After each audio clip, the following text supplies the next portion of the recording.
তুই পইরা পরীক্ষা দে, তুই না পইরা পরীক্ষা দিয়ে এ প্লাস পাইয়া এ প্লাস দিয়ে তুই করবিটা কি? ওই এ প্লাসটা দিয়ে হবে কি? কোনো লাভ নাই। পইরা পরীক্ষা দিয়ে এ প্লাস পা, আর যদি এ প্লাস নাও পাও তাতেও সমস্যা নেই, কোনো ব্যাপার না, ব্যাপার পরে দেখা যাবে। স্যার বুয়েটে চান্স পাবো না, ইউনিভার্সিটিতে ঢাকা ইউনিভার্সিটিতে চান্স পাবো না, ভালো কথা, ঢাকা ইউনিভার্সিটিতে সবাই এমনিও চান্স পাবে না।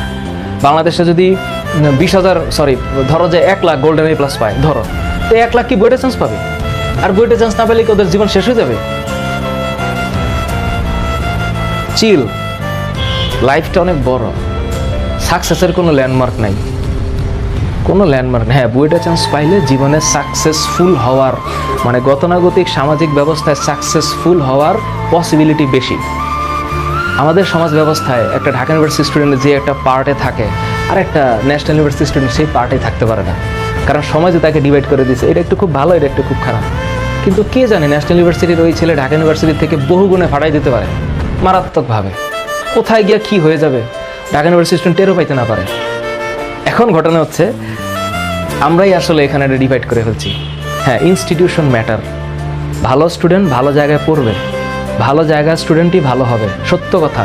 ইনস্টিটিউশন ফ্যাক্টর, কিন্তু ওই স্টুডেন্টই ওই ইনস্টিটিউশনই একমাত্র সলিউশন না, আরও সলিউশন আছে জীবনে। এটাই মাননীয় শিক্ষামন্ত্রীর একটা ভিডিও আমার পেজে আছে, আমি সেখানে কমেন্টগুলো দেখি, এক একজন ফাটাই ফেলতেছে, আরে দূর রাখেন এগুলো আবেগী কথাবার্তা, এইসব এ প্লাস ছাড়াও চলবে, এ প্লাস না পেলে তো কোনো বাপ মাই তো পাত্তা দেয় না। ওইসব বাবা মাই তো একটা প্রবলেম, ওইসব বাবা মাই তার একটা প্রবলেম, কারণ এইসব বাবা মা বাচ্চাদেরকে মেন্টাল টর্চার করে। আমি জানি, আমার জীবনে আছে, নিজেই প্রুফ আছে, কিন্তু এগুলো সমস্যা, ডেঞ্জারাস প্রবলেম।